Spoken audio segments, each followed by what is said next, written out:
All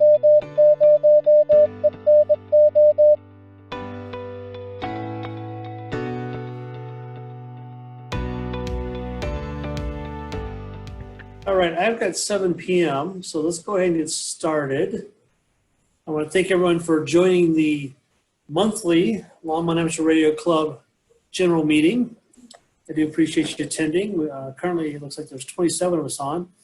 Harlan, I think, is the only one. You had your call sign at one time and you took it off. If you could put it back on and rename it, I would appreciate it, sir. It's going to make us all a little bit easier for tracking purposes and for what we're doing tonight.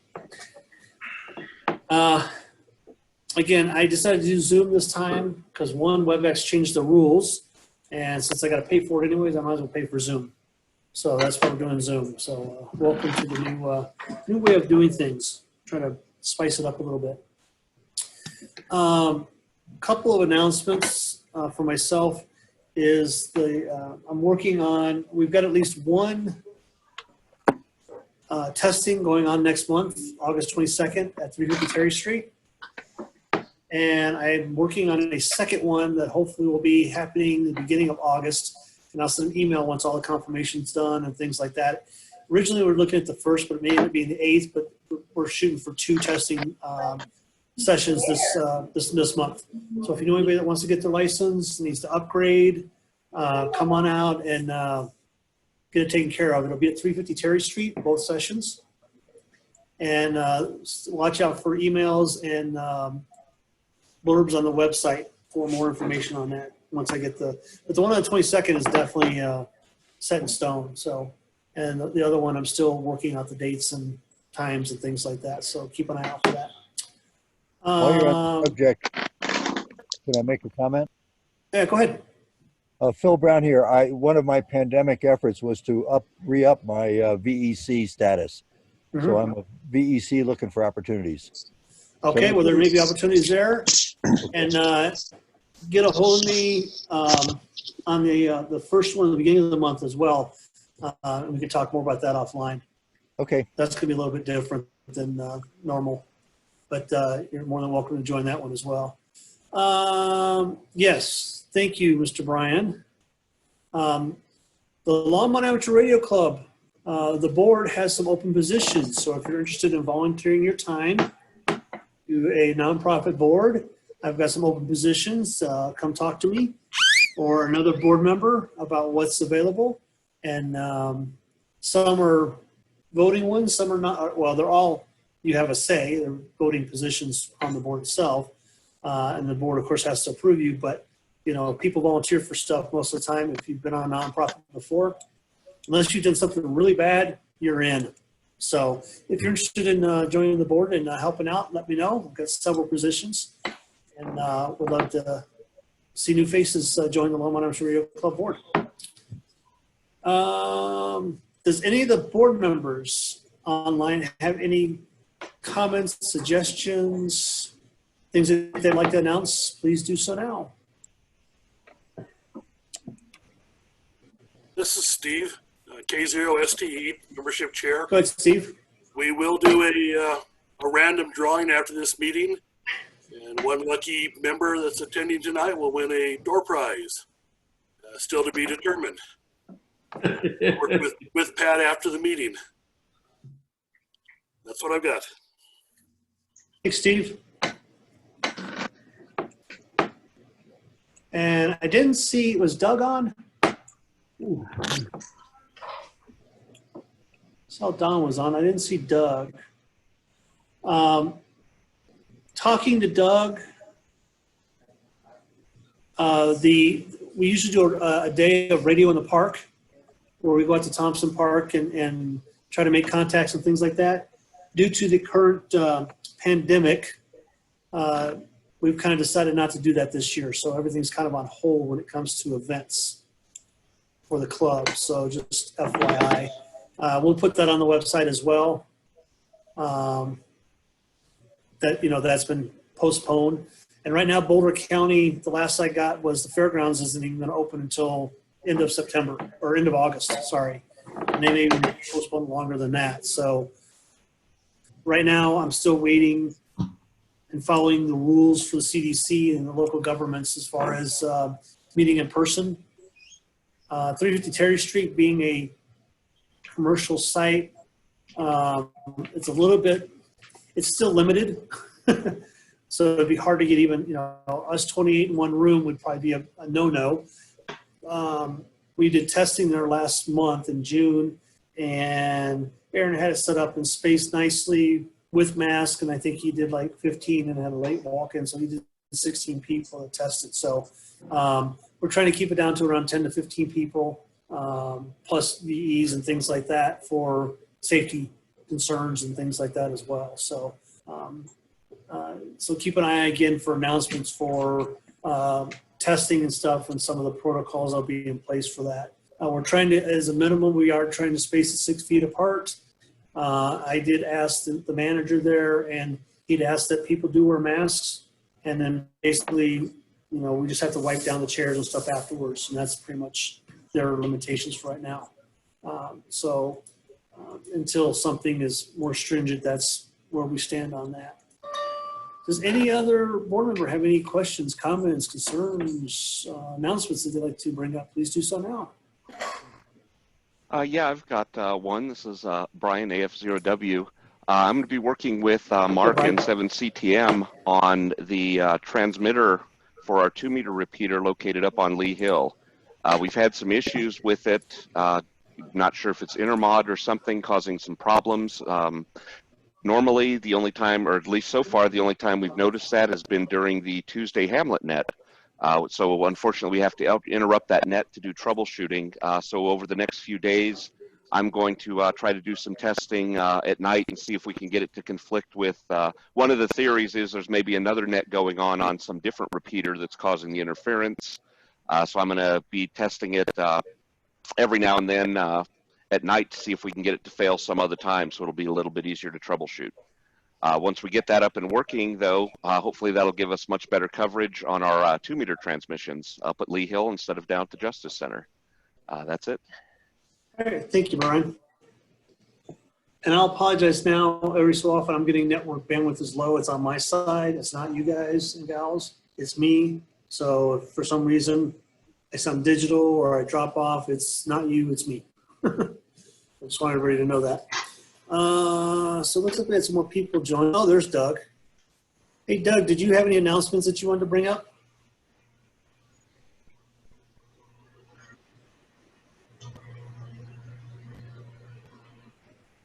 K0SI, Doug? Yeah.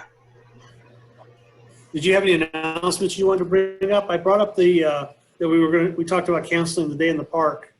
So I don't know if you've got any more to say about that or any other announcements that you'd like to bring up. Just like to talk about field day a bit eventually. Go ahead. Floor is all yours. Oh, it is? How many people do we have? 29, including yourself. 29 people.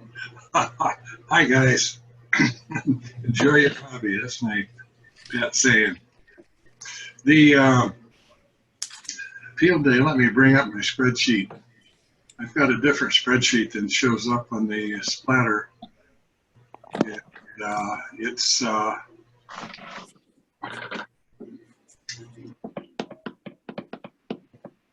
just a second, let me bring it up. Is there a way of sharing? You know what? Actually, I think I can let you share. We'll make you the host, and then you can share. You're now the host. Share away. Okay. I got to find it. It's not on my list for some reason. When you're done, just make me the host again. That's because I'm in Word. I want to be in Excel. You know how to share in Zoom? No, I don't. Should be a button at the bottom that says share.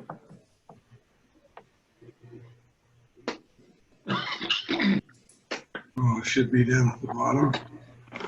There should be a bar that pops up and share should be on there.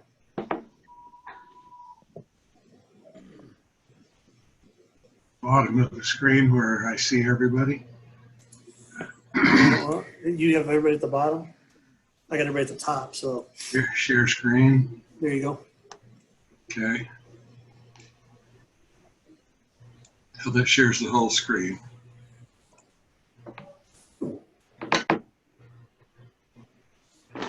So you have to tell me what you're seeing. Right now, we're not seeing anything. There it is. Now you're starting to share. There we go. Now we see the spreadsheet. You see the spreadsheet? Yes, sir. Okay, these are the 9 guys, or 9 people. It says here 10. I didn't change that number. Anyway, these are the, if you can read it, I don't have to read it all to you. You can read it pretty well? Yeah, it's pretty clear. At least I can see it nice and clear. Yeah, I we have see my it. reading glasses on. Okay, well, single sideband had 7 participants. Total number of contacts is 79. This is the official spreadsheet. There's a guy, Phil Brown, at the bottom. You see my mouse? Yeah. WE7A. He's a member of our club and also a member of the Boulder Club. So he participated with the Boulder Club, so he doesn't qualify for being the competition for the awards that the club has. And then Mark Skelton, I would think that, is he here tonight? Yes, he is. I'm here. Okay. I've looked at his Rocky Mountain Ham YouTube 2 or 3 times. They had like 9 RVs up there, mainly trailers and fifth wheelers. And if they had 2 people per RV, that would be about 18 people. So it would be interesting to hear from Mark more details. They made 1,500 contacts, he said last week. So it'd be interesting to know how many of those were in which mode. How many were digital? I saw like 2 digital stations. They said they were, they had posted on the wall of the trailer 3 alpha. So they had 3 simultaneous transmitters on the air, or up to 3 at any time. So Mark, get yourself ready to tell us all about it. Okay, yeah, I didn't have, I'd have to look a little later to see how many that we had on each band.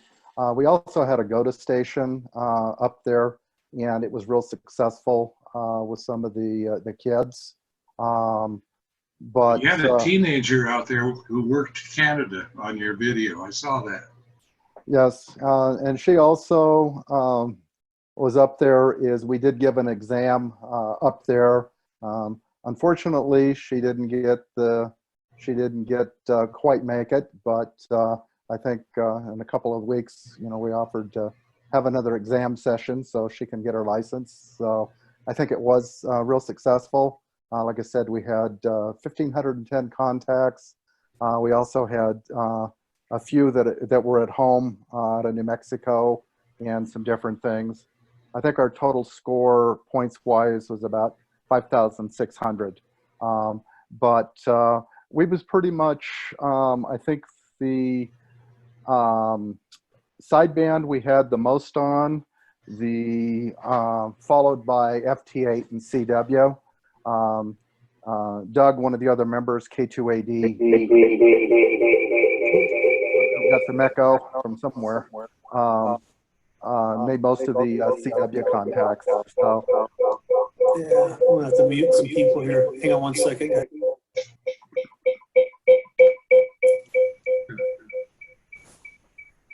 Oh, I'm not the host anymore, so I can't mute people.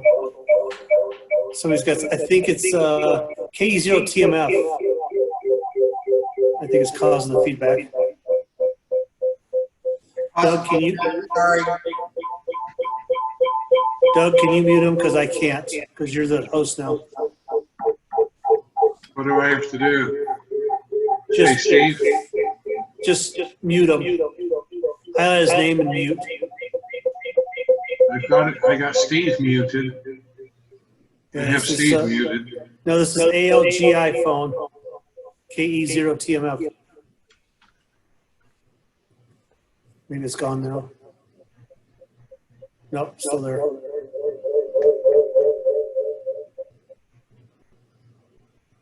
I've got my headset on, so I know, but you're the host, so I can't mute them now. why don't you make Mark host? You have to, because you control it, or make me the host again. Just click on my name and make me host. Click on your picture. Click on, under participants and right click, and there should be an option of make me host. And click on your picture. Then click more and then make me host. Don't see anything that says more. Right under participants. When you click on my picture, hit the three little dots and see if it says there. Make me There's a host. bunch of dots up there. Yeah, next to mute, and then I hit the dots and nothing happens. really. No Interesting. thumbnail video. Show small active speaker video. Hide thumbnail. Thank you, Kat.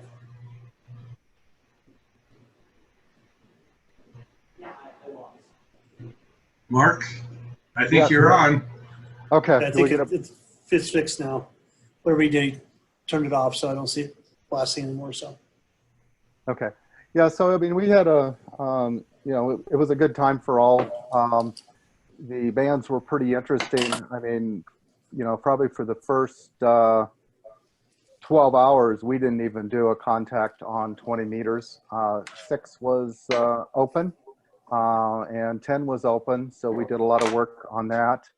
I ended up doing, pulled the all-nighter this year and was able to get some DX. I had a lot of Japanese stations, couple stations in Guam. So it was good weather and fun for all. And we had a great time, even with all of the pandemic and some things going on.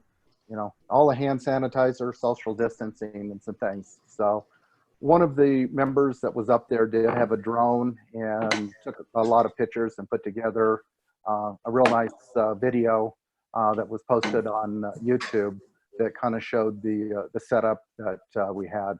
So it was definitely a good time, and definitely needed to get away with working at home in the last few months. So that's pretty much it. Okay. We need all the numbers there, Mark. We need to know what mode, how many contacts, I'll take a look here shortly, maybe here a little later. I'll have that. I have it in my email here on what we had. Okay. Am I still on, Mark? yeah, you're still on. I still see your screen, but I was able to reclaim host, so I'm the host again. Yeah, so kind of everybody, I'm not finished quite yet. Oh, go ahead. Okay. So we had 2 people who made 17 CW contacts. I made 5 of those, and Kat made 12. Kat should be congratulated because, this was her first major CW effort. And I think it's, she has to make herself a certificate, praising the effort that she underwent. Digital mode, we had Rob 80IU, he made 23. Brian, he made 50. And then Steve Price, WB8VQI, he had 28 digital contacts. So our total number of contacts were 197, and I think that's awesome. That may be close to what we did last year, 2019 field day. So we have winter field day coming up in January, in the 4th weekend, I think it is. And I haven't looked at the ARRL schedule for next year.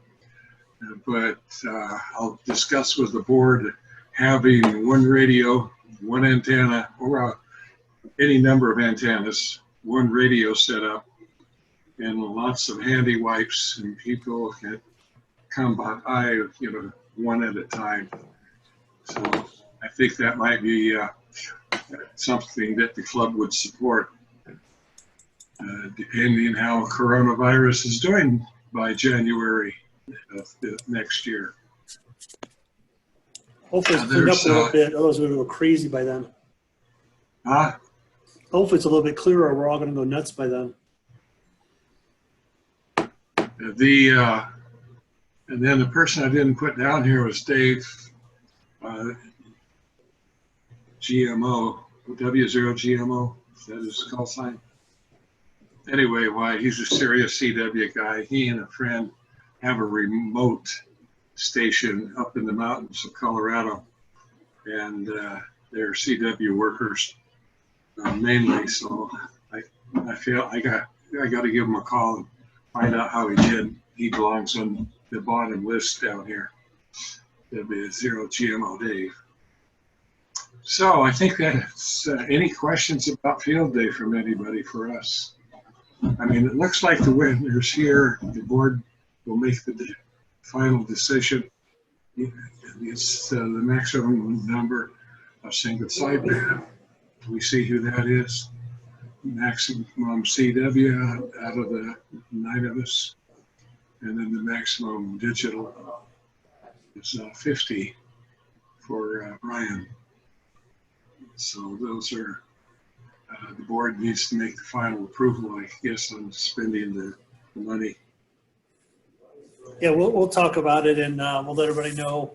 I'll probably have some little certificates made up. And congratulations to everybody who did participate. And for those who did get the most contacts and things like that, congratulations as well. You know, seeing us do this even in this pandemic just makes me proud to be a ham. You know, we found a way to make it happen, and people still participated. So thank you all, and congratulations to everybody who participated and who contacts. Thank you everybody for going out to ARRL and entering your activity. So good. Anything else, Doug? That's it. All right. I'll put me on mute. All right. Does anybody else have anything they'd like to bring up? I've muted everybody for right now since we had some noise and took the host back. But if you'd like to, you can unmute yourself and this is Don. bring up. Go ahead, Don. So I'm back into the mode of doing a little design, electronics design, and I needed a couple of NE555 timer chips, and so I bought a bunch of them because they're so cheap. And so I have some available if anybody would like one. You don't have to pay for them. Just if you need one, I'll give you one. And I would like to share my screen if I could. Sure. Let me.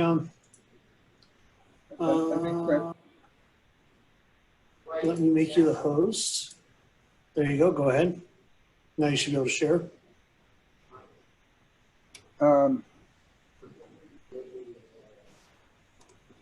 So this is a program by that I use. It's Express PC, and Express PC allows you to create little PC boards, and if you want to actually have the board built, I think they're $50 for 3 of them. They're identical, 3 identical ones. And then the other one is, so that's the,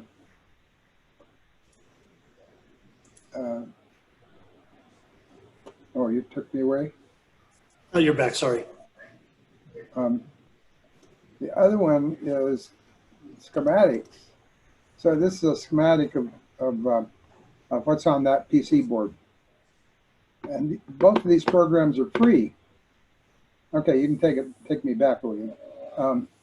So those are free programs if you want to actually create a schematic, and then from that schematic you can create a PC board.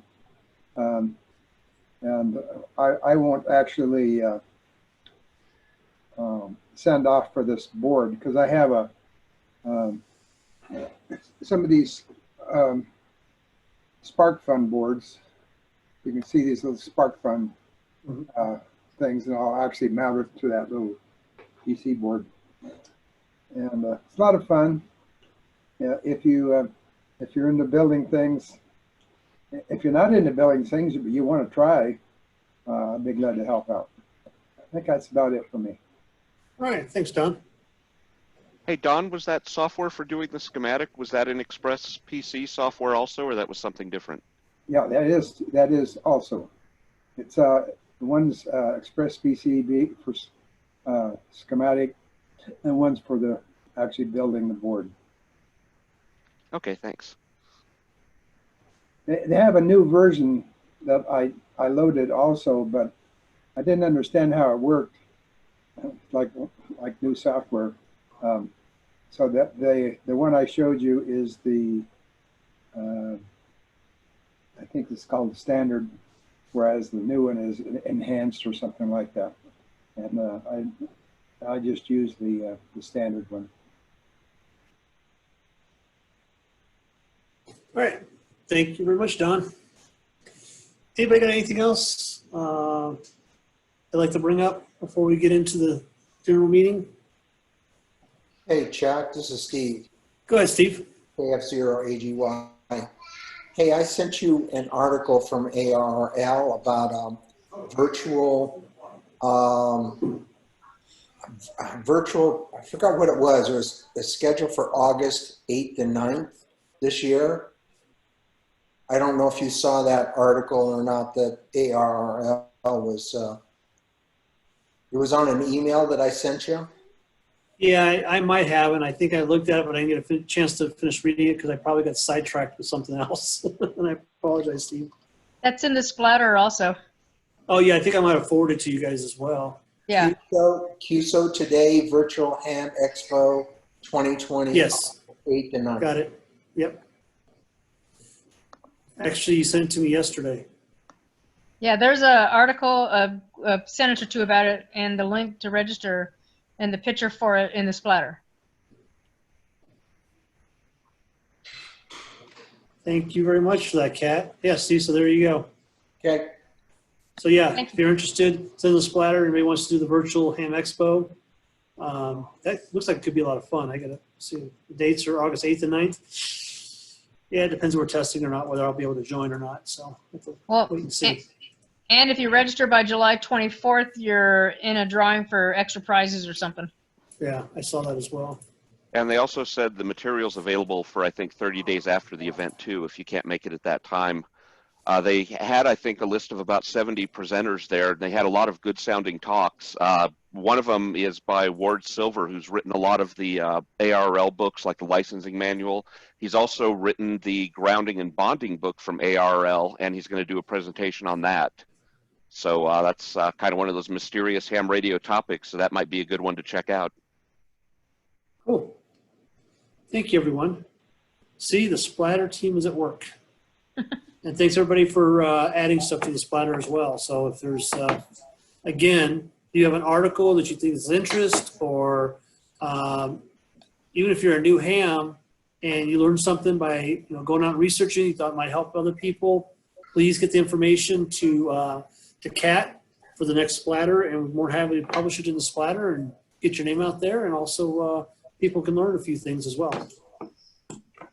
Definitely. That's what we're all about. It's a hobby of learning. So anything else anybody like to bring up?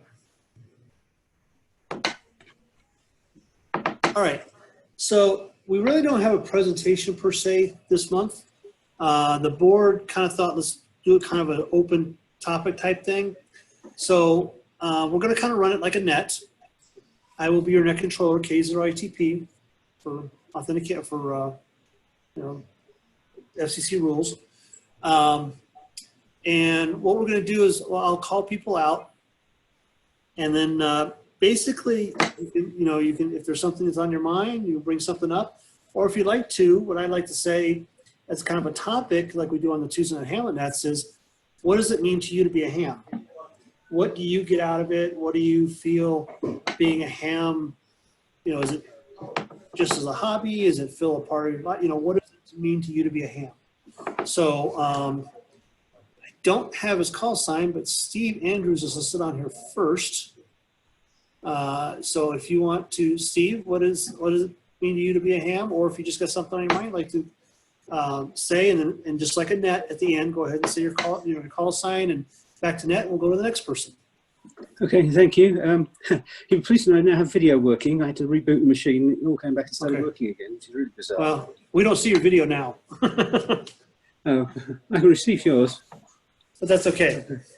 But basically, I just enjoy solving problems. I enjoy getting to learn new things all the time. And anything like that, it's sort of fun. And so I figured, why not? I first got a whiff of amateur radio when I was back in England as a high schooler. And a friend of mine, his uncle was a ham. We used to go around there and talk to him, have fun and that kind of thing. And so it's kind of been with me ever since, and tried it and played with it, and then left it all when I was at school, high school and above, and just started to get back to it about a year ago. So I'm still very much a newbie. So I just enjoy listening to these things and finding out more new things to do.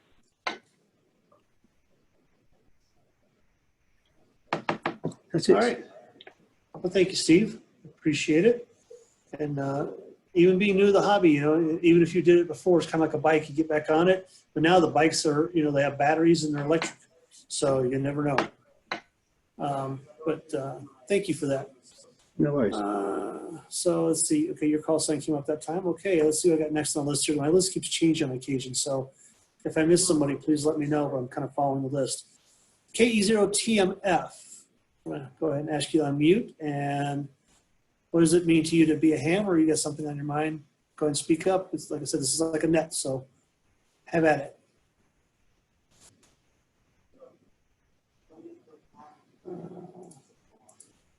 Can you unmute yourself there, Adam? Oh, there you are. Go ahead.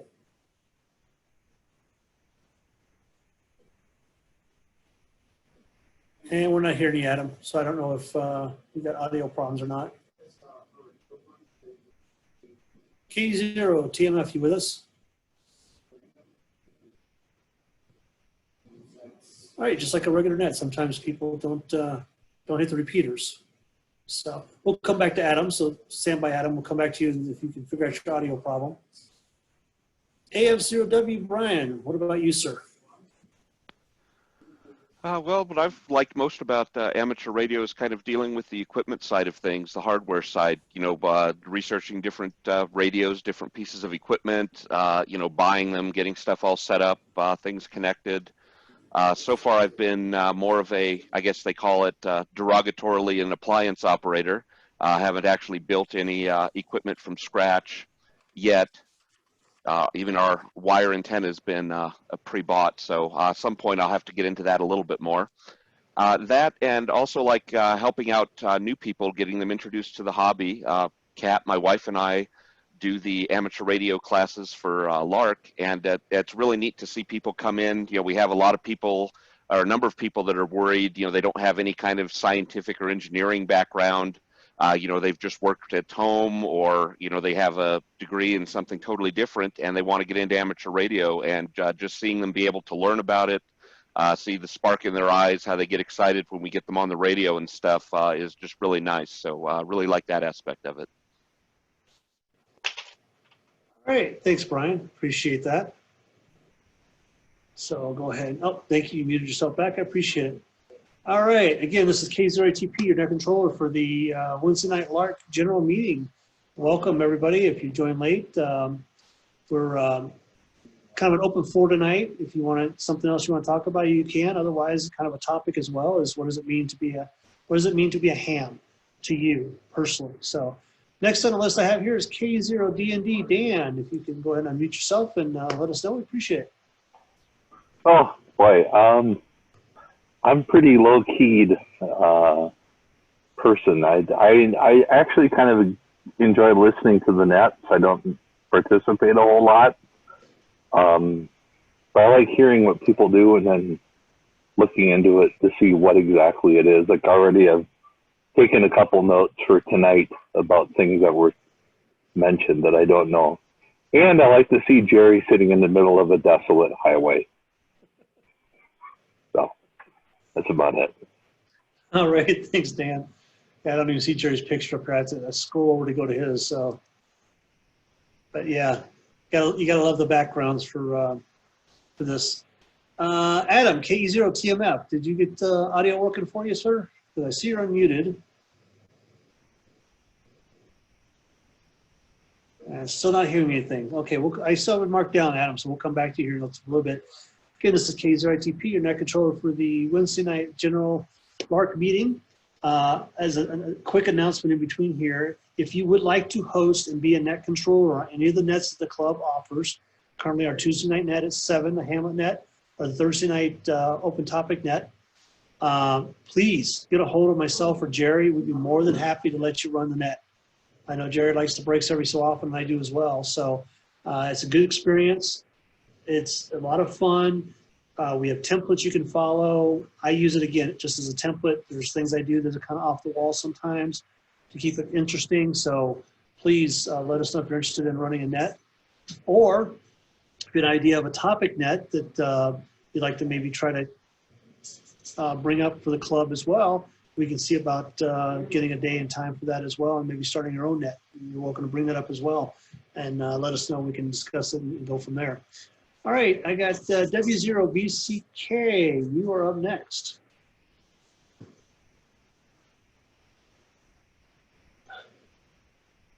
Just got to unmute yourself there, David.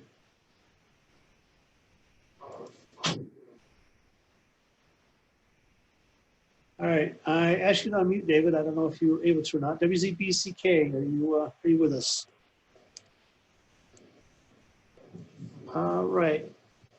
Apparently, again, some audio issues, so we'll go on to the next person. We'll come back. I got you written down. Don, K0ZNC, what about you, sir?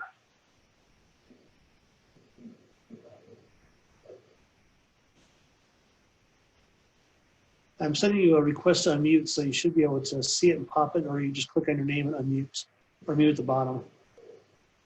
Oh, okay, David just wrote he has no microphone connected. All right, David, we'll skip you then. That's fine, not a problem. What about Don? I know he was on earlier. WB4FAS?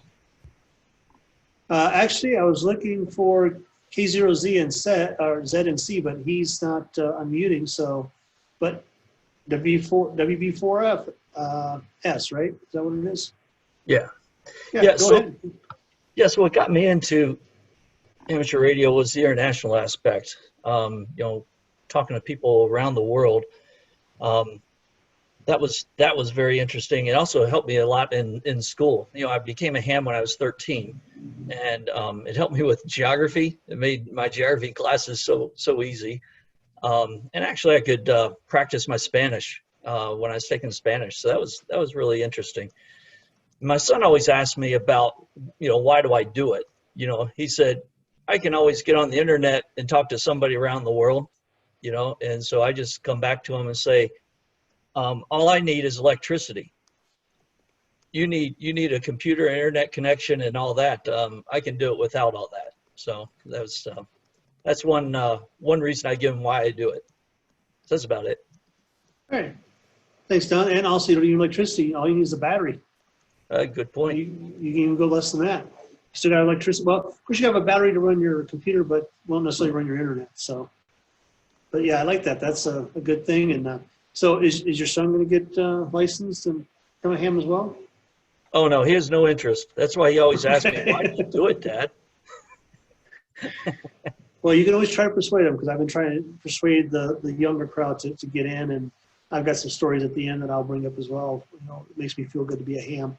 K0ZNC, Don, it looks like you unmuted yourself. You're up next, sir.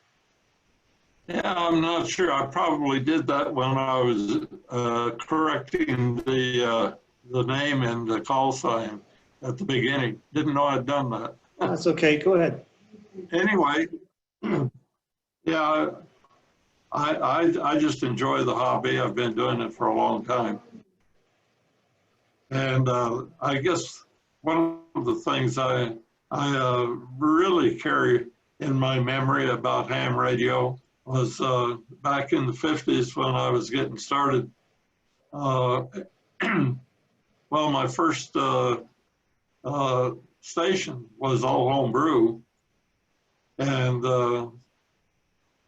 you know, what I learned doing that carried me into my career. Went and got a degree in EE and probably wouldn't have done it had I not been in ham radio. But it really piqued my interest, so I really enjoy it. That's about it.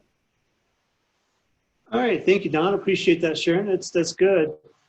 You know, I was glad to hear that ham actually got you into a career field. That's I know that's happened to a lot of people, so that's good to hear. All right, let's see who I have next on my list here. Doug, KE0SI. What about you, sir? You, okay. How come some of these people's names have black boxes, including mine? Because your video's not on. How did I turn it off? I don't know. It would be down at the bottom, but usually it's just a black box if you don't have video going.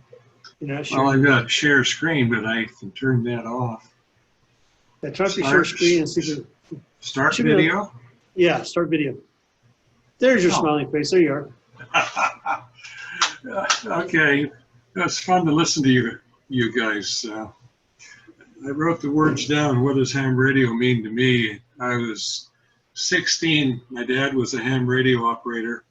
He had a really nice receiver in the end of the carport in the storage. And Boy's Life had a shortwave listening contest every year. After the second year of going out and spending time dialing the knobs on his receiver, I talked to my best friend into getting his ham radio license. And so he and I got it licenses together. And what it meant for me was a life changer because, you know, I was kind of bashful and shy. And I took to electronics, I took to photography. Electronics led me into radio broadcasting, and then I went from there into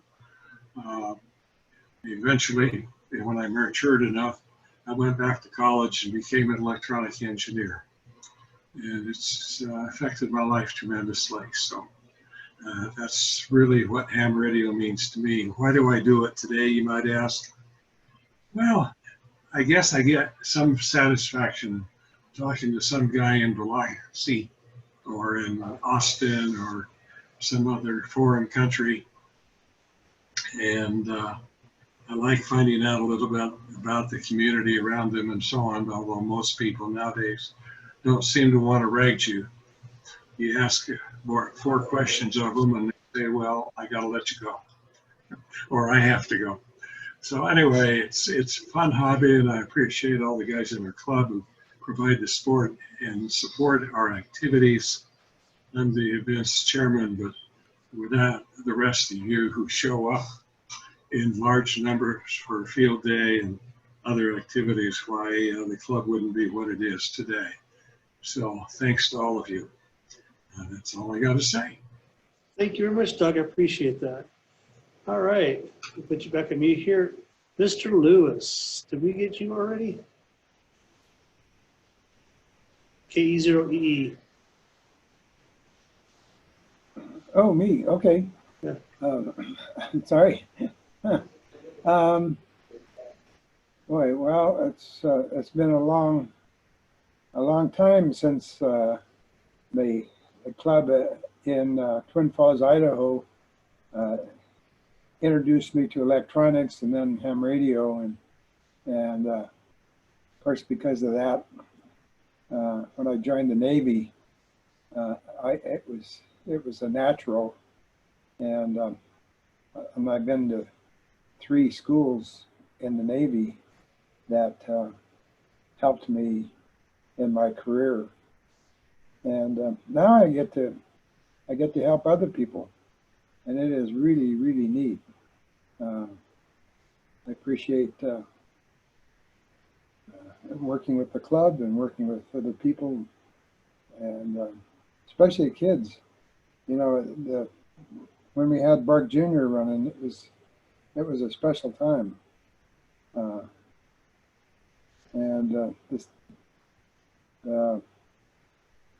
The virus we got going on now is going to be a real problem for helping kids. I think that's about it. All right. Thanks, Don. Appreciate that. All right, Jerry. Mr. Schmidt, you're next. N0OUW. Unmute yourself, sir, and tell us your thoughts. Okay. There you are. Got my own self unmuted. Now watch out for the truck come behind you. Yeah, I remember I was in my high school days, and I've always been quite a reader. Comic books, young kid novels and stuff like that. And I was going through a bookstore in my hometown, and I found this ham radio handbook, and I bought it and started reading it from cover to cover. And I said, this sounds interesting. And from that, I got into Heathkit. Heathkit was really big in those days, and I bought one of those kits that built a VOM multimeter and started to learn how to use wire up switches and all that kind of stuff, relays. I made an object for a science class in high school about a car that was going to follow a silver line across the floor. I never could get it to follow the line across the floor with the photocells, but I did rig up a pair of relays inside the case of old tubes, and I could actually switch one tube from the left side to the right and vice versa, and still work the same. So I really started figuring out how to do relays and switching, and it just kind of grew from there. Citizen band radio, CB radio.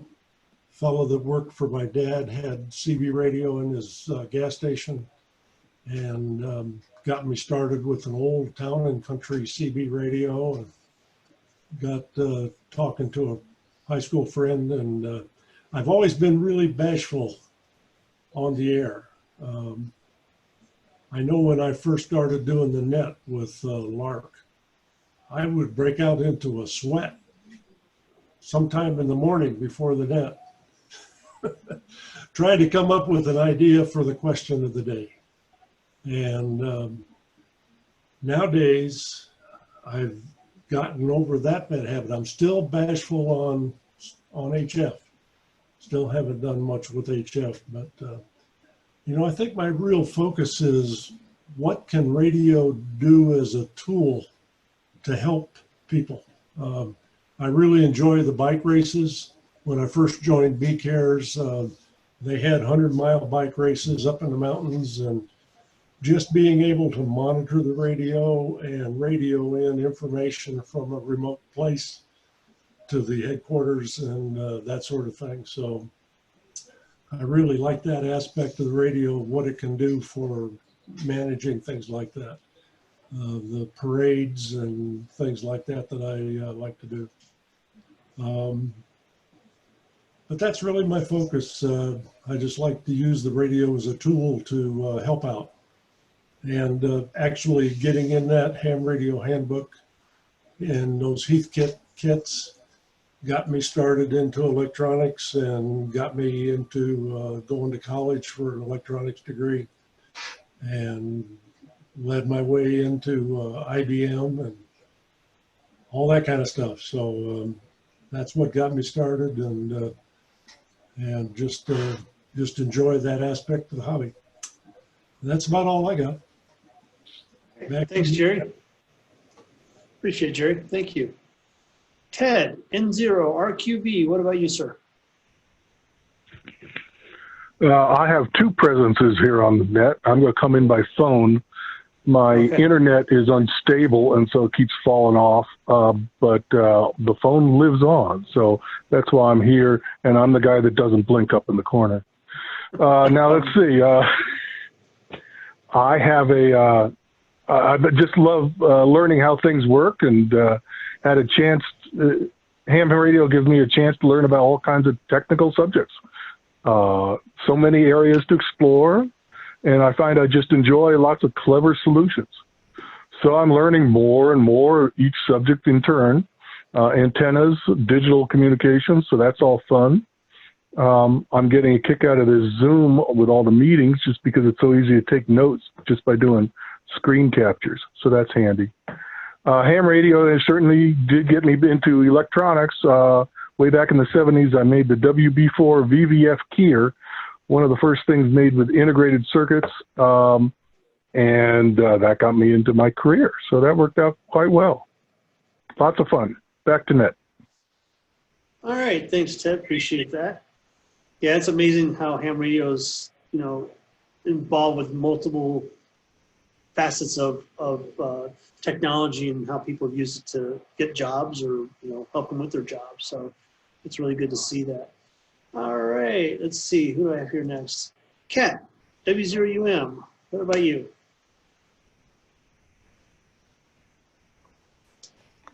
Well, I originally learned about ham radio back when I was a kid. My dad used to have a friend who had a ham shack, and he'd go over and have coffee with the guy in his ham shack, and I used to think all the equipment in there was pretty cool.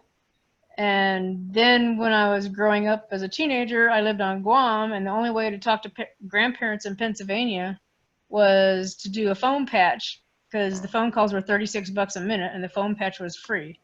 So we did that at a friend's place and at the RCA Service Center over there to be able to talk to the U.S. for free. And then I forgot all about it until we had the flood here in 2013, and we got evacuated from our house. And we went to an evacuation shelter up at the big church on 66th Avenue. And lots of these people were running around with yellow vests on, and they had HTs. And it seemed that they were the only ones that knew what was going on with the flood. And so we decided we wanted to do that too. So we studied the manual and got our licenses and kept on going all the way to the top. And now I really enjoy teaching new people the ham radio stuff and getting new people into the hobby. And I like learning all the new technology. And I've taught myself CW. And now I'm taking classes through the Long Island CW Club, which I think is fantastic. They have beginner all the way up to expert classes, so I'm improving my CW with them. And they offer, I think, about 26 classes a week for a $30 a year membership fee that you can take any of them. And my goal this year was to do a field day with CW only, and I accomplished that this year. My first time doing CW, more than one contact I had 3 years ago with CW. This is the first time I've ever been on CW only with the radio. So that was pretty cool. And my goal now is just to improve my CW and learn more about the electronics. And I've built a couple little bitty kits, which were my first soldering things I've ever done. And with Brian being an engineer, he's a very good influence on me to get me deeper into the subject. And basically, I also enjoy writing the splatter. It's been late lately because I've been sick, but I try to get as much information useful to hams and geeks in there as I can. And that's about all I'm up to, just trying to improve my CW. That's it.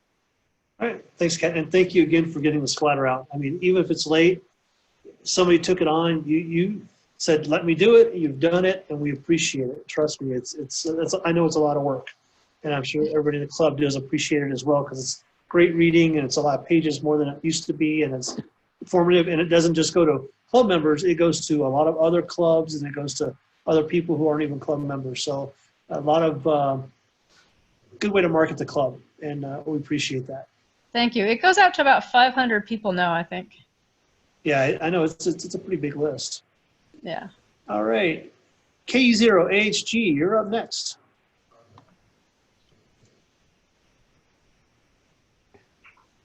Okay, you got me in there? I got you there, Dick. Go ahead, sir. Okay, good. I I've been interested in radios for years and years. I really didn't get involved in the ham radios until just a few years ago. But my career, I was in the Army and I was a communications officer, and we had all kind of radios, and I never really got into how they were put together. I just used them and somebody else fixed them. But my job was making sure that the technicians did what we had to do, and more administrative than anything else. But I always had that thought in my mind, well, gee, I'd really like to get into using them. And over the years it passed, and then again, just about 10 years ago, I got back into it, and I said, you know, I got to do this, and I got into the ham radio in Parker. I lived there for a few years before I came up to Longmont. Anyway, it's a hobby for me, and I think I really like fooling with the equipment, learning how to use the equipment, the radios, the wires, the antennas, and then the camaraderie that you get by, going to the meeting. Of course, now it's on the computer, whatever, but just learning new things all the time. When you think you have something down, oh, I learned this, and the next thing you know, there's something new. Got all the digital stuff coming out, and it's getting more and more involved. But that's the reason I really enjoy the ham radio. I'm not into HF yet. I'd like to do that, but little by little. But I just enjoy the trip, just learning everything and meeting new people. All right, thank you. KE0HG. I know you wanted us to. That's why nobody's following it, but I appreciate it. Thank you.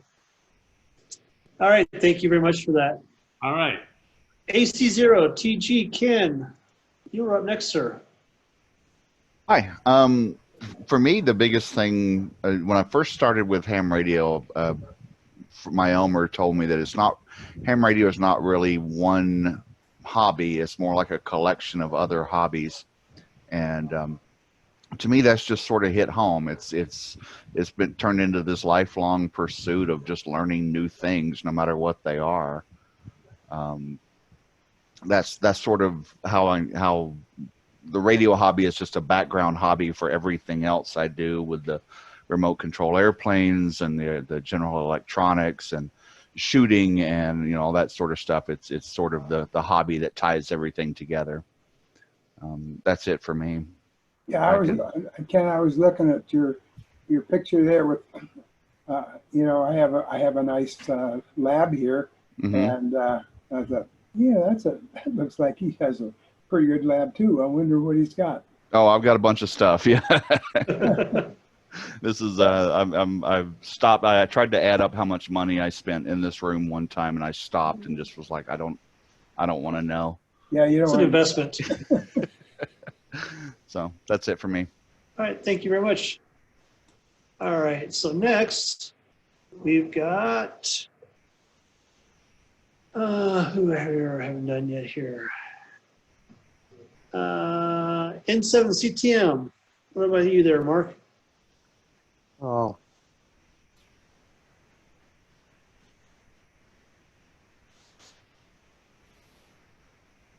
I think you're muted still, Mark. Man. There you go. Now you're unmuted. Must have hit it twice. I've been in the hobby for quite a few years. It kind of followed with being in it, kind of defined my career path within the Navy, college, and with some of the jobs that I've had. So I enjoyed it a lot of the years. However, working in the business, I took about 12 years off. So I was kind of anti-radio or just, ham radio just because of all the other things going on. And I think it was about 3.5, 4 years ago, my better half said I needed to find a hobby that was cheaper. So I did get back into amateur radio, and joined the Longmont Club. Was the first club I got into since coming back. And what I enjoy about it, or what kind of brought me back, was being able to meet with people, teach people, share some of the knowledge that I have. I do a lot more listening than talking, but I think what I really like about it is working at the radio sites, putting repeaters together, going to the mountaintop sites, and just using that as kind of my getaway. I mean, you know, just like last weekend, I was able to go up and, you know, to Boulder, you know, climb a tower, put up a couple of microwave dishes that we use for ham radio. So that's what I enjoy. The digital kind of got me back into it with DMR, and, you know, getting with RM ham and being able to use some of my technical skills and continue to learn has made it real enjoyable for me. Back to you, Chuck. All right, thank you very much. Multitasking here. And all right, so we got W1PGE, Pat.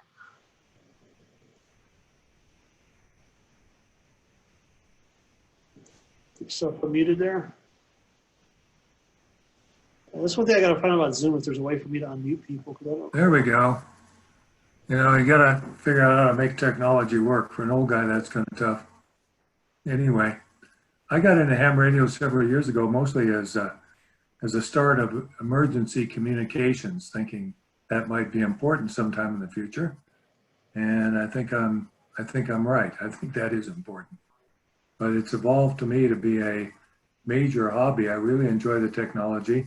And more important, I enjoy all of you and the social aspects of us all meeting together with a common interest. It's really a lot of fun. And so even though I'm up here in the great state of Wyoming, I'm going to really stay involved with LARC as much as I can. And I'll probably even attend some meetings when we go back to meeting in person. But that's what I really enjoy. And I really enjoy Mark helping me set up my next ham shack up here in Wyoming, in windy Wyoming. And we'll get some antennas up and we'll have a whole lot of fun. Thanks, Mark. That's it for me. W1PGE, back to net.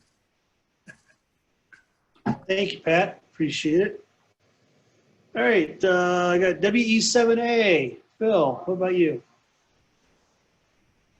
Got a copy? Yep, we hear you. Okay, hi. I was out on the porch and got real cold, so I came in and got on my exercycle.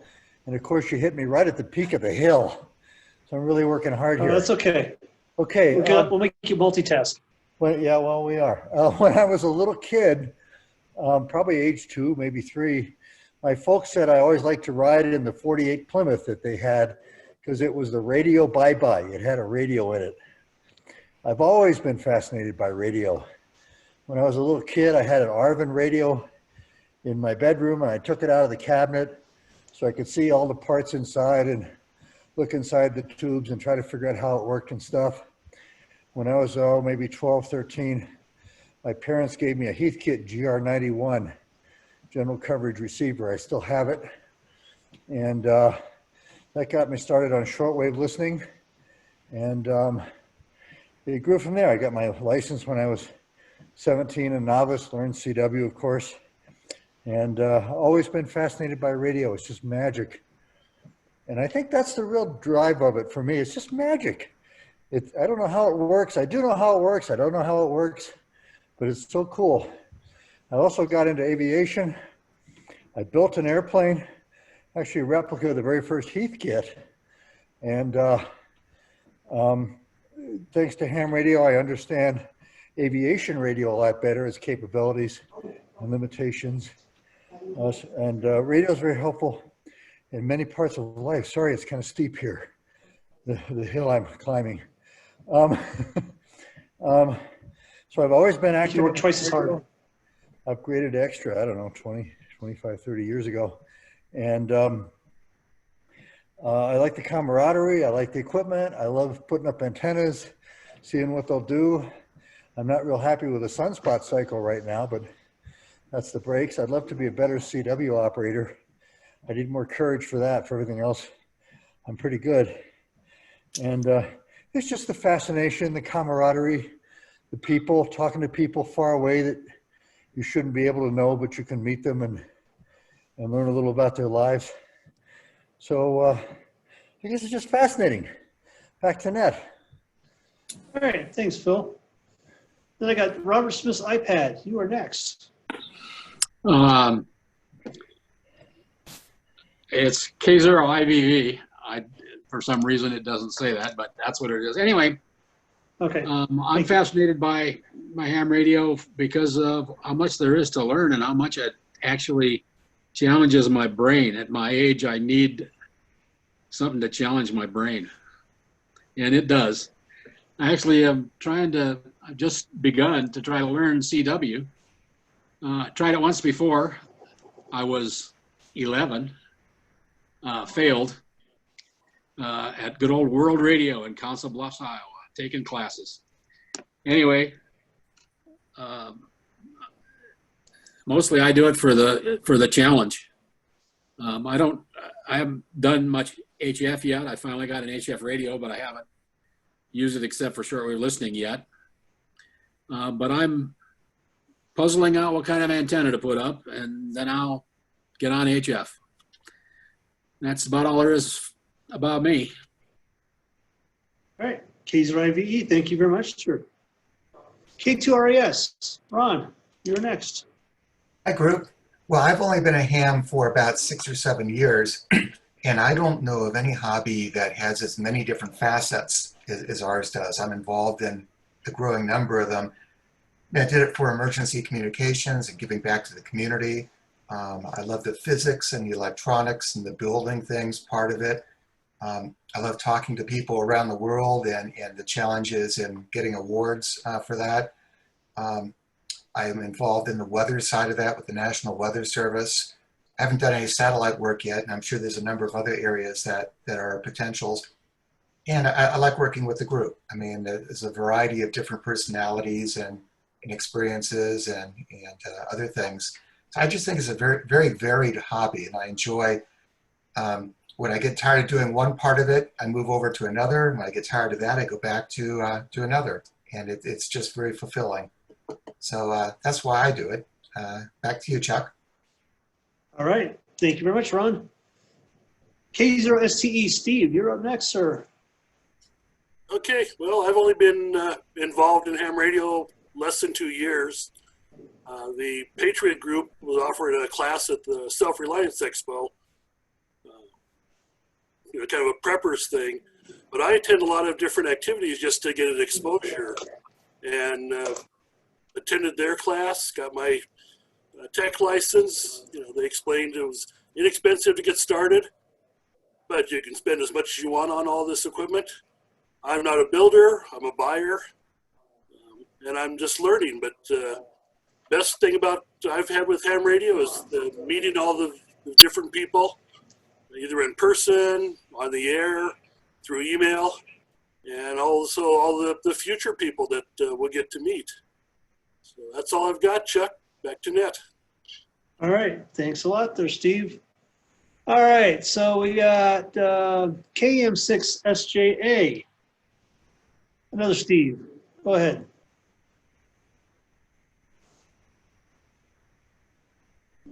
Okay. Yeah, you've already had me once. I was the first one off. I was in the middle of rebooting my PC at the time, and so I That's right. Okay, you run earlier. I apologize. Yes, so I can defer to somebody else.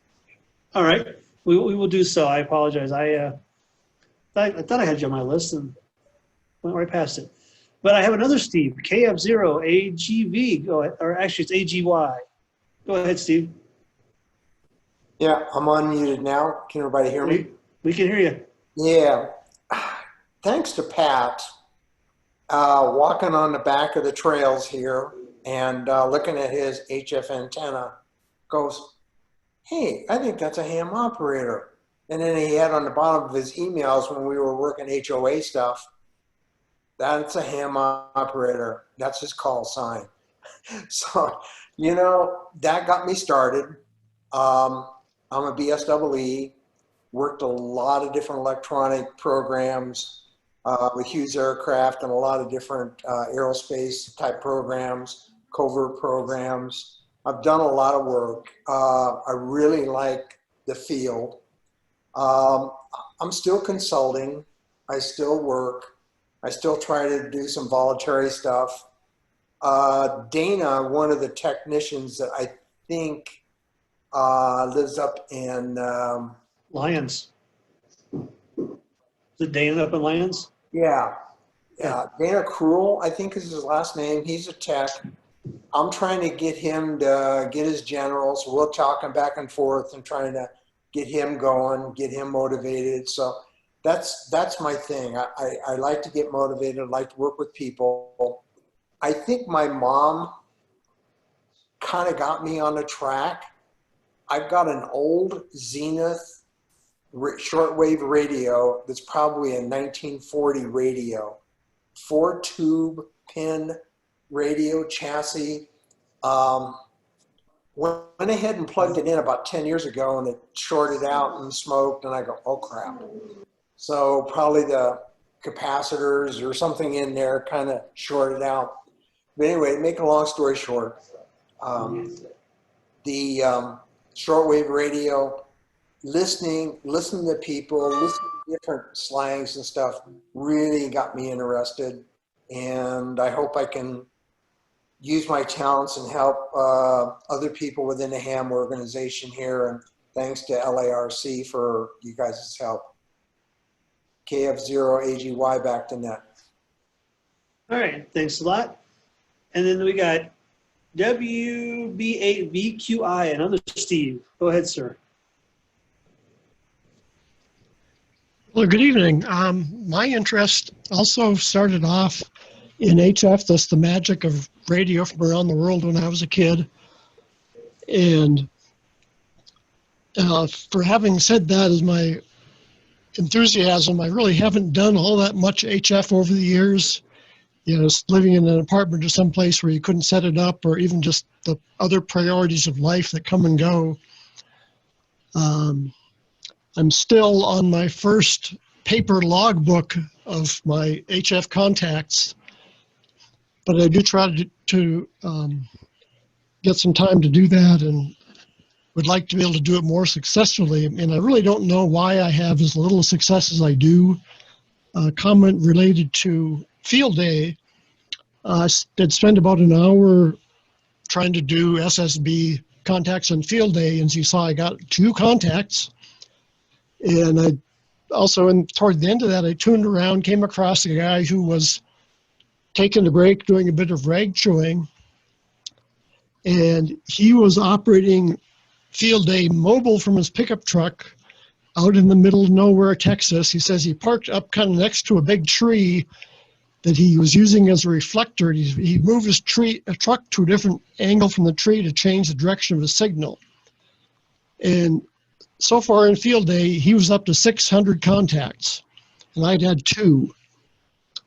And I don't know what the heck he has that I don't have, and someday I'd like to find out. But still like to get on the air and do a bit of that when I can.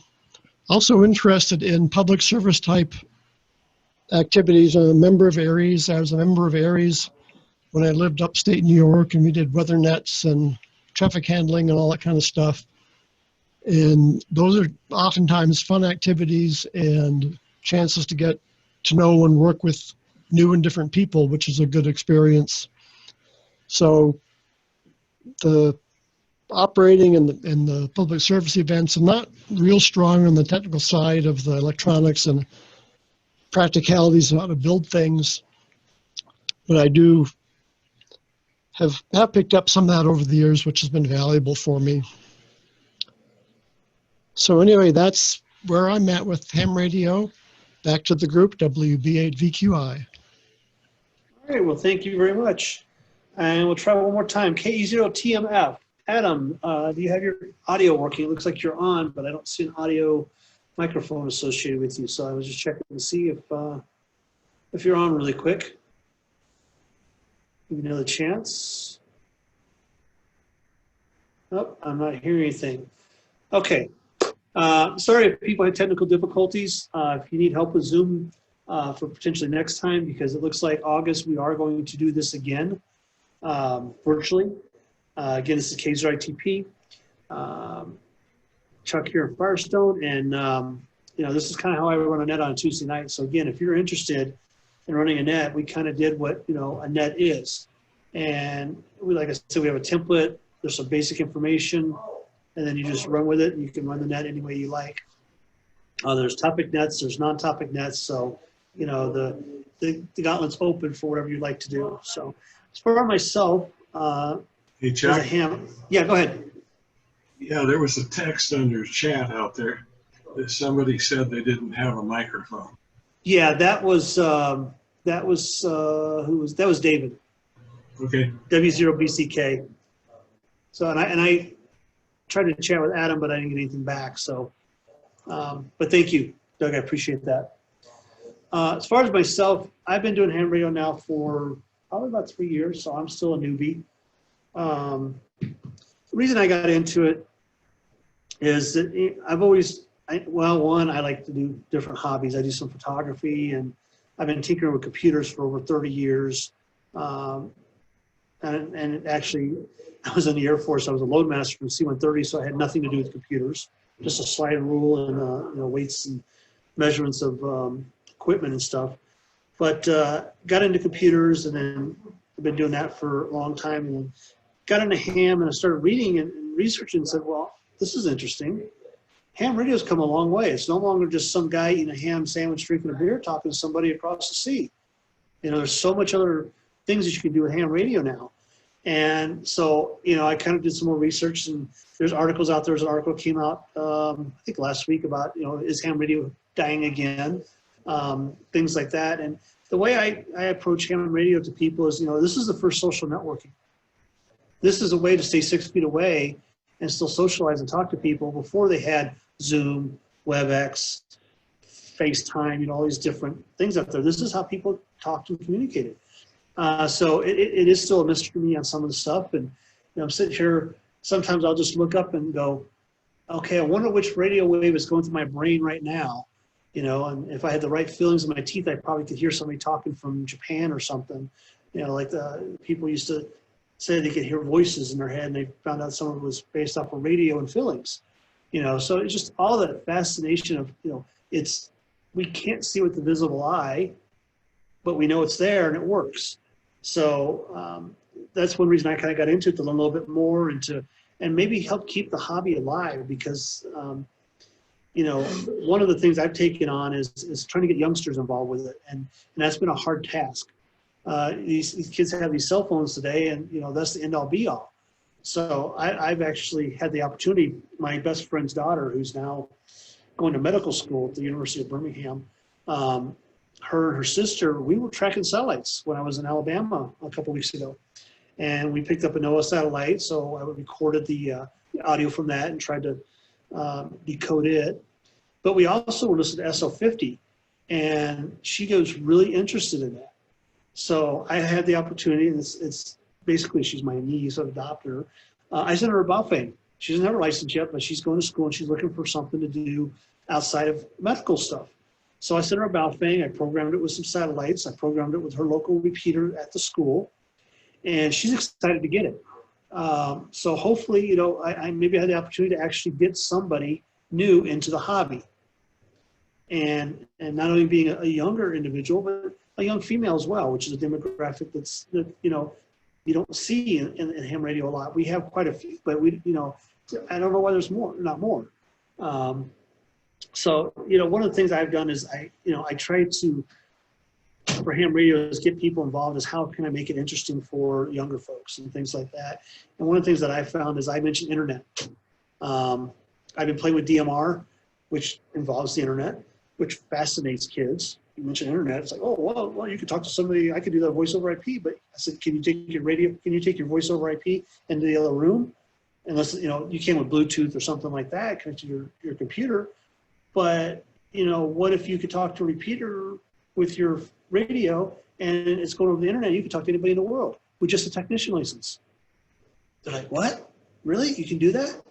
So for me, teaching people what I've learned and learning more and being able to share that, actually, I've gone with the philosophy, and there's a saying out there, if you learn something new every day, you've had a good day. And I learn something and teach somebody else something new, I'm making somebody else's day bright as well. So it's kind of a win-win for everybody. So that's what ham means to me. And I'm proud to be part of this elite group of individuals around the world that call themselves ham radio operators. It shouldn't be an elite group. Unfortunately, it is. But one day maybe we'll get the numbers back up there and get people more interested. And things like pandemics like this, people are just itching to get their license. I've heard from different people that are starting to get testing done that they've had lots of people lined up. Hence why I'm trying to get more testing done locally around here so people can get their licenses, get on the air, and some people are like, I can talk to a small box flying overhead, a couple 100 miles above my head and talk to somebody potentially across the world. That's interesting. How does that work?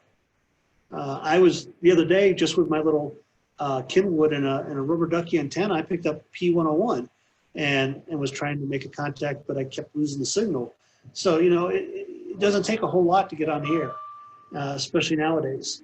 So that's one reason why I'm in ham is to share that and hopefully get more people involved and keep it going for as long as we can, because it's great for emergency services. It's great for all kinds of things.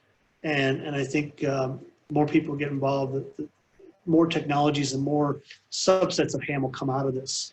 I know people are playing with digital modes and trying to develop new things on that. And I mean, it's just amazing what you can do now with a radio and RF. So that's what I have.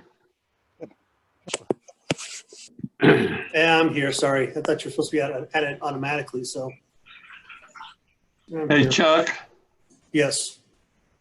On your email this evening for Zoom, there's no password, and that's why I can't put the name in. This is Don, K0ZNC. Yeah, well, there's not supposed to be a password. It's supposed to be, you should be able to put your information in, and it doesn't require a password. It was in the invite itself in the link. I don't have a way to change the name though. Oh, hang on here. Let's see if we can do it here. Right click on your name if you look at participants and see if you get an option to rename. So if you show the participants. Find where I'm at first.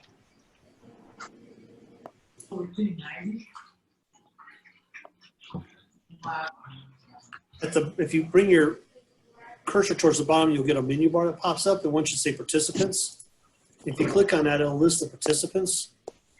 Where's it at? Down towards the bottom. Okay, got it.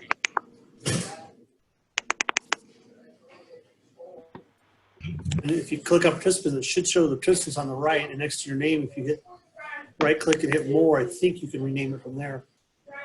Let me see if I can find where I think I am here. Okay, it did pick up from my installed Zoom, I guess. It says Don and Sue. Right. Change that to Don K0ZNC. There you go.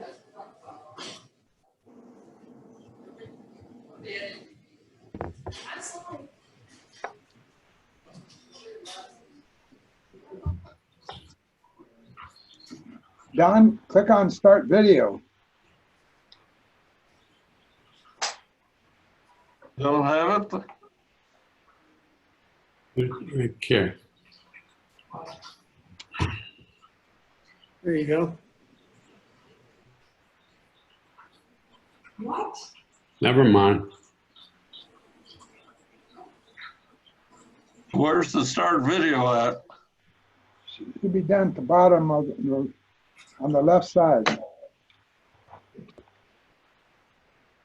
Well, I've got participants, chat, and share screen, record.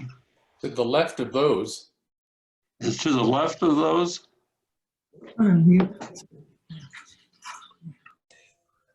Oh, okay, I see it here. There you are. Did it come through? Yep, coming through now there, Don. Okay. Welcome, Adam. Can you do your video? If you bring up participants at the bottom and right click and choose your name and more, you get an option to rename yourself. If you put your call sign in, we would appreciate it. Yeah, I just did it. It works.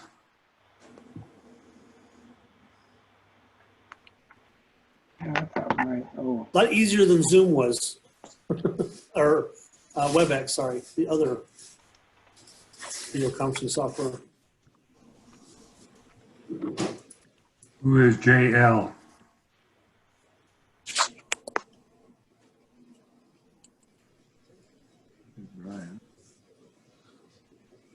It's like NN0Z.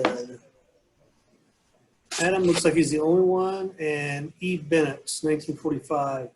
And Don hasn't changed his name yet either, neither is Tom. Yeah, I'm trying to figure out how to do it on my iPad. Okay. Oh, you're on your iPad. iPad is a little bit different. Yeah. If you touch towards the bottom of the picture, it should bring up a toolbar, or someone should bring up a toolbar and show participants. If you click on participants, you'll see your name, and then click on your name. There should be an option for more, and then you should be able to rename it. There we go. I found it. Zoom is a lot more intuitive than WebEx. I love it. Except for those of us who've used WebEx for years. True. Unfortunately, I've used both, so I'm multi-confused.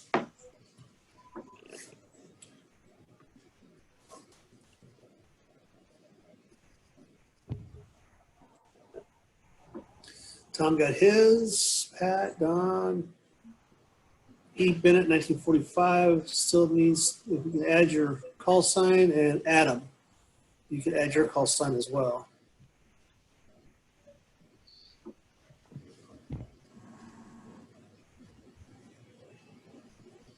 I can change my name and call sign there.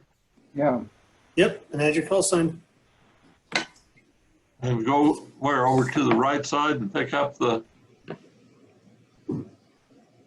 Just right click. I did it. It says rename. Works perfect.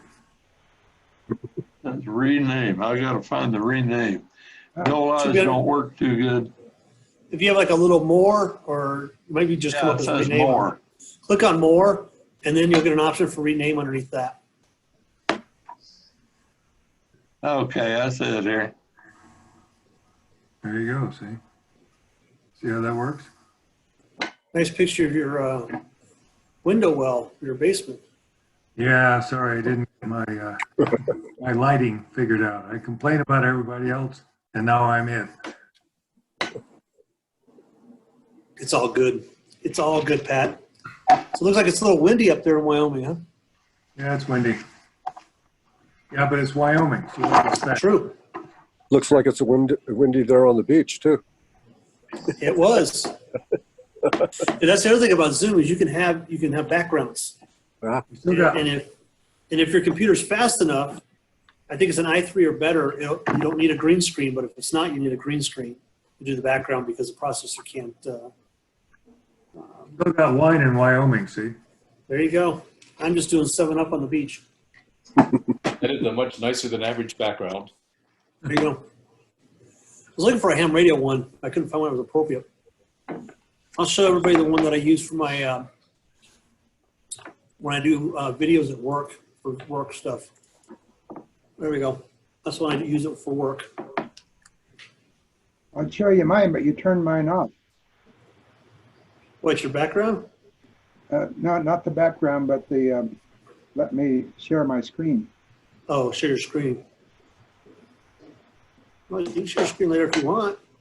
Something you want to show us, Don, I'm more than happy to let you do it since it's more of an open. So host disables participant screen sharing. Oh yeah, I have to basically give you access to do so. So it looks like everybody's got a call sign so far except for Adam. Blazer, if you could rename and add your call sign, that would help, especially tonight for what we're doing.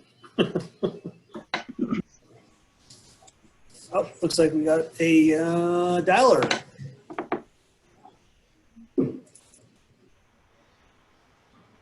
Who is 1970? Who just dialed in with 308 1954?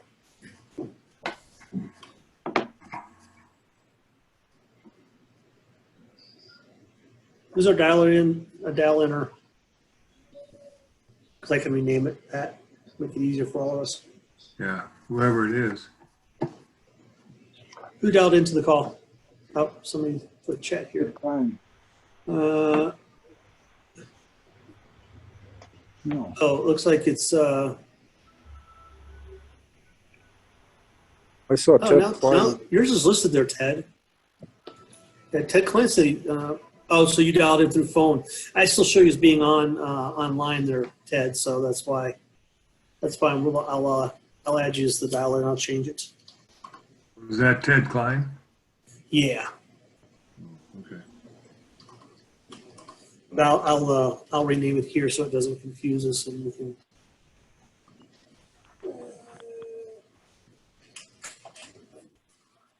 Except we're not hearing you yet, Ted, either. I don't know if you're talking or not.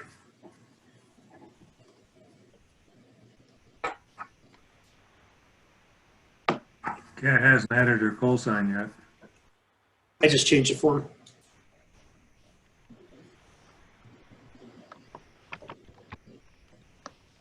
So the dial-in now has Ted's name on it as well.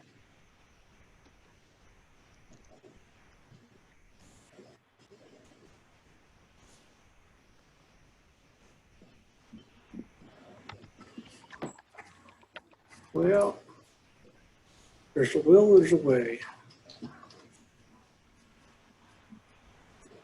There's William Way.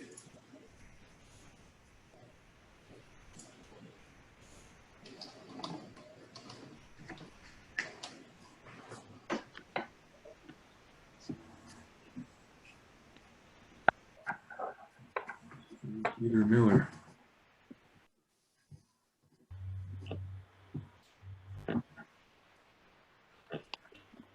I looked under QRZ, and Adam Glazer doesn't appear as a valid call sign. Oh, I got like a person, not call sign. Duh. Welcome, Kat. Hi, how are you? Doing good. Adam is K0TMF.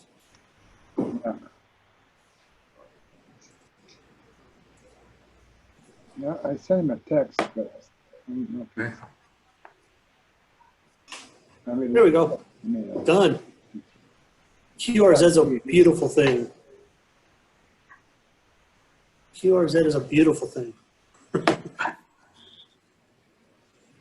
So good evening, everyone. I hope everybody's staying safe out there.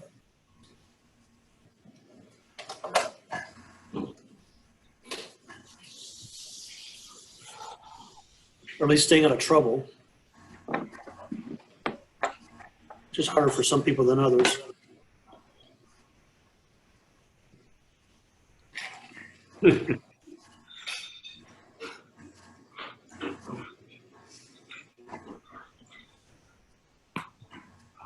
Hey, Pat, are you all moved in now in Wyoming? We are So Pat, resident. if you're available on the 8th, you're more than welcome to come down. There are two possible answers to that. We are resident in Wyoming. I'm coming to you from the great city of Cheyenne on the prairie. And moved in is a relative statement. I don't have any antennas set up yet. How's that? That works. Have you sold your house down here? Yeah, it's all done. We're out of there. Oh, that's great. Yep. That worked fast. We just got back from Stevensville, Montana, western Montana. We went to see our son and daughter-in-law. They're spending the July in Stevensville, south of Missoula. It's beautiful up there. Bitterroot Valley. It's absolutely gorgeous. It is. I'm from Kalispell. Oh, are you? Yeah, that's gorgeous too. Well, originally. That's where I was born anyway. Yeah. I Well, lived they in bought 5 Belgrade for a acres of few years. land there in Stevensville. So You do? They're going to build a house, and who knows what happens. Cool. You said you were up in Stevensville? Yeah, we were there just a couple days ago. Evansville, Montana. Oh, that's nice. I spent 6 months there in Stevensville. After I retired, my wife and I joined our church building crew, and we put up a church there in Stevensville. Wow. Nice. It's a pretty small place. There are only 2,000 people there. I know. That was Right. nice. The right size of town. Oh, yeah. And they're, you know what? They're Montanans. They're good people. Yep. They're what? They're good people.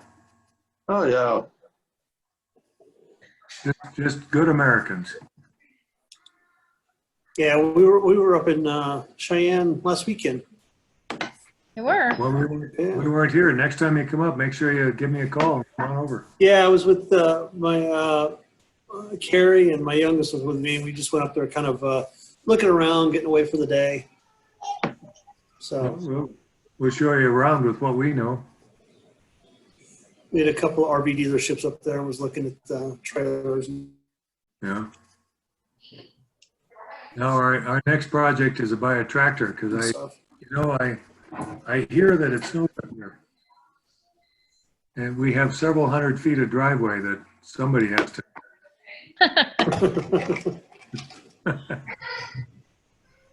They get a lot of snow up there. I thought the wind blew the snow off, so it wasn't a problem. Well, the wind blows a lot of snow off, but where it drifts, it could get to be several feet deep, you know, that sort of thing. Yeah, that's all right. Better get yourself a nice green tractor. Send us all a picture. Well, it's going to be green, and I'll send a picture as soon as we acquire it. But So, are you got your ground wires down? That's what I'm wanting to hear. You got your plate and your ground? I don't even have the water turned on. Well, you better get those ground wires if I'm going to come up and set up an antenna. You know, we got to be prepared. I will get the ground wires in before I reach out, Mark. I'll get my mount in too. I know what to buy. Oh, that's good. But there's no problem on ground wires. I could go out for several hundred feet. There would be no problem. Well, and I saw, you know, when we did it at field day, and you know, and James was, you know, you get your little meter on it, and he kind of gave me some rules of thumb to figure out when adding more ground radials is kind of a diminishing return. So yeah, you just add them until you're happy with the resistance and call it good. Well, and you know, the ground wires can just lay on the ground because you don't have to do anything. You don't have to mow the prairie. It just grows there. You know. They're bush hogs for once a year, like we used to do in Mississippi. Only if it rains a lot or snows a lot or something, which it usually does. So anyway, everyone is invited to visit, and particularly Mark when I'm ready. I'll be up in Laramie this weekend. My mother decided it was time for me to come visit, so I'll be going through Cheyenne, one of the directions. Well, maybe you should stop by. I think since we're doing it on Sunday, Julia's going to make me come home, but we'll have to, you know, figure out what repeaters and stuff you're going to, you know, get interested in listening, or we'll just call you on the phone. We assume that still works. Yeah, the Echolink works good. And the phone, you know, the cell system is ubiquitous. So, yeah, that works.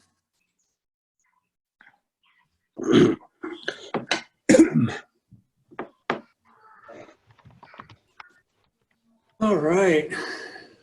Oh, we got 19 people so far. This is nice. See Jerry join. I just sent a chat to everybody. If you don't have your call sign, please add your call sign to your name if you haven't done so already. What about yours? I don't see your call sign. Oh, mine didn't put my call sign up there? Oh, well. Good catch, Mark. I just there you go. To. There you go. It's changed. Updated. Quicker than WebEx. But now your now your call sign is visible on all your Zoom contacts. There you go.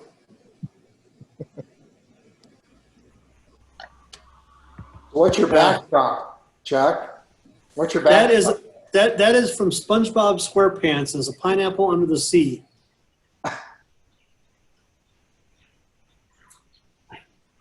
I had a beach scene earlier. Let me change it back to the beach scene. There you go. There's one we can all enjoy. That's where it was a couple weeks ago.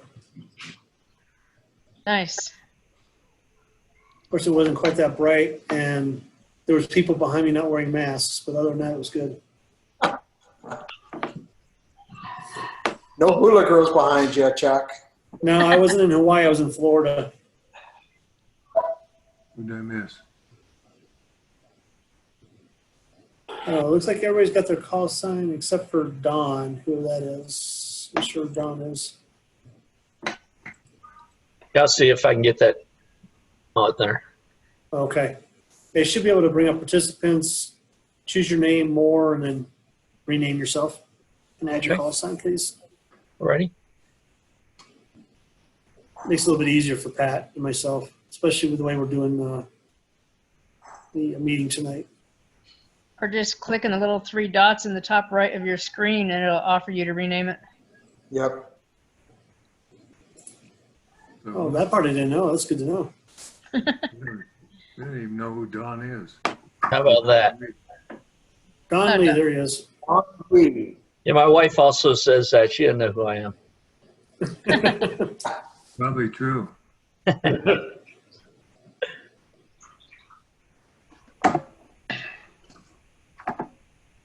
Well, so far, what do people think of Zoom? Does this seem like it seems to be better than WebEx, or no different, or? I prefer it. I prefer it over WebEx. Yeah, okay.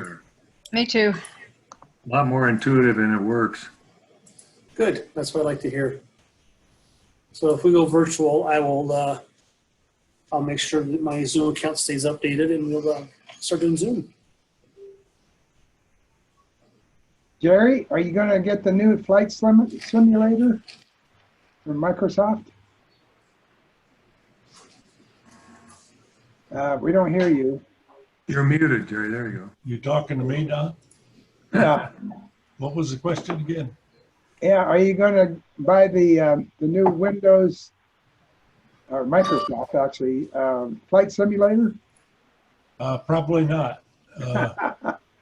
All these years I've done flight simulator, I've always been one level of PC power below the ability for flight simulator to look good. And right now, my computer I got looks good on the flight simulator I have. Now they're coming up with a new one with a whole bunch of new requirements. Yeah. More Yeah. RAM, more VRAM, more speed, more everything. And I have to go buy a new computer if I'm going to run this. until this one works. Yeah, I understand.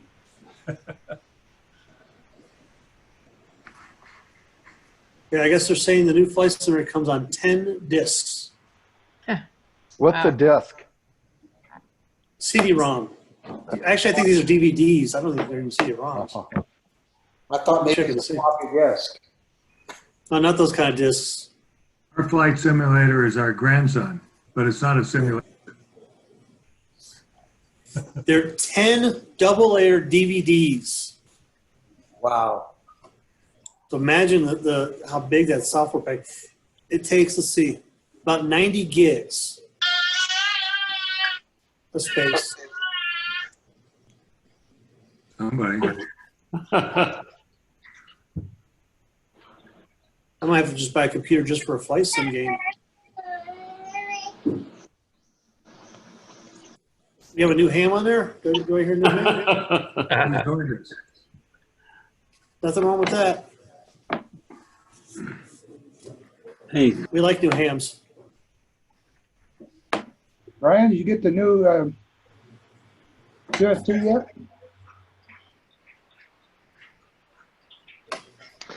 What was that? Did I get the new what? QST. I don't think we've got it yet. There's an article about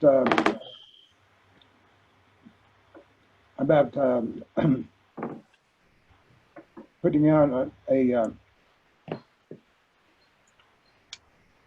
a testing for a great big test room for new licenses. Oh, okay. We'll have to check it out. Yeah, when the meeting starts, I've got some announcements about testing as well. Hey, Chuck. Yes. This is Steve Andrews. Yes, sir. Everything's working just fine, apart from having your video connection. Oh, we see your video. I'm on an iPad, so you're seeing me. I'm not getting yours back. Yeah, we see you from about the chin down. Okay, yeah, well, that's fine. I can deal with that. Yeah, I just haven't got your video feed coming back from you guys. Really? Huh, that's interesting. Check at the top. Do you have like a little box that has multiple little boxes in it, like a gallery type look? Because click on that and maybe that'll help bring it up so you can see more people. I've got the menu bars up, and it says Okay. mute, stop video, because I have to start video. Participants and more. More doesn't have anything useful in it. Yeah, the iPad, I'm not sure if it has limitations or not as far as displaying little boxes of people. On iPad, I tap the top of the image, and then it comes up with a switch camera and a switch to gallery view on the left. So where's that initial touch point? Near the top of the screen, just tap the top of the screen with your finger. Yeah. And then it should drop down a menu and have leave and switch camera and gallery view on the left side.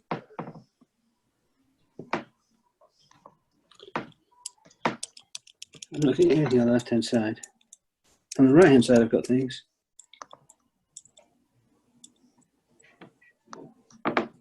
A switch camera, okay. Try doing that. Right below switch camera. No, you go back to where you were, but gallery view is right below switch camera. Yeah, got that. Just tilt the whole pad a little. That's easy, right? It's mechanical. I can do that. Now we see your headphones. And something in a bottle. Something was in the bottle.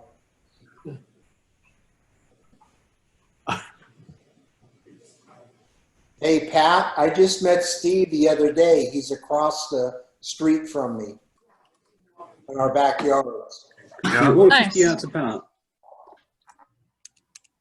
That's great. Sounds good. How's the old neighborhood? Well, it's still got a lot of wild grass in the back. Yeah. Did you get your antenna up yet, Steve? Yeah, nothing's come back from anybody on where they're going or what they want to do yet from the HOA. Well, I put mine up, so you ought to be able to put yours up. What, antenna? Yeah. I don't have a lot of radio room. I've got 1.5 feet along the back of the fence. So I don't have a lot of room for my radio. So I'm in a quandary right now. Go out at midnight and put it on the other side of the fence. I'm afraid that they'll mow and knock it down. No, Make sure you get your radios out. Yeah, right at the beginning, get one of those little edgers for lawn and just go out and put them about 3 inches down. And when it grows up, they won't even know that it's there. Oh, you can bury them? Yeah. Oh, okay. Yeah, that's what we did with Pat's is he went ahead and buried them. And I was trying to get him to expand them before the grass really started growing this year. Ah. See, I thought they had to be on the surface. Yeah. Thanks for the advice. My antenna worked really well. And the new one up here is even going to work better. I've got my radios buried. They're only about 3/4 of an inch down. Yeah, you don't need much, just as long as you don't whack it with the lawnmower. That's right. When he's on Wednesday night. Who's that? Oh, that's your. Hey, Brian? Yeah, it's usually pretty quick. Yeah. I got a question for you. Okay, as long as it's easy. Where can I get a new copy of my license? Oh, that may actually be a Kat question. She could probably answer that. Online, FCC. Yep. Yeah. If you send me an email at w0um.cat@gmail.com, I can send you the link. Okay, what was that again? W0um, my call sign, .cat@gmail. W0UM? Right. It's on my window there on the screen. Cat, I can't see that. Oh, Whiskey Zero. Zero Uniform Mike Okay. .cat Kilo Alpha Tango @gmail.com. At Gmail, okay. Right, and I'll fire you off the link for you. Okay. I'll Kat, do you're that. Is it on? See their faces? Thank you. Hey, Kat, you're using the right phonetics. Did you read the splatter this month? I always use the right phonetics. We teach it. Oh, hey, Brian, thanks for your blurb in the splatter. I had the same problem with my speakers on 20 meters. I'm going to have to try what you did. Oh, yeah, no problem. I was surprised it worked as well as it did. All right, well, I hope I get the same results. Feel bad. I haven't read the splatter yet. What? But at time. I hear you. Yeah, it was regarding, I had some amplified computer speakers plugged in, and I think it was on 20 meters. When we were running FT8 and stuff, it would get interference on them. They're about, okay. I don't know, 6 feet away from our radio. And I just had a random ferrite around. You know, I've kind of always thought about, you read the articles and stuff, and they say, well, you have to choose a ferrite based on the frequency you're trying to block and things like that. So I always figured I'd do that someday, but Kat was running FT8, and I figured I'd just give it a try since it was sitting there, and lo and behold, it worked. Sometimes things work in this hobby. It's a good thing. Yeah. It's always nice when they do. All right, I've got some.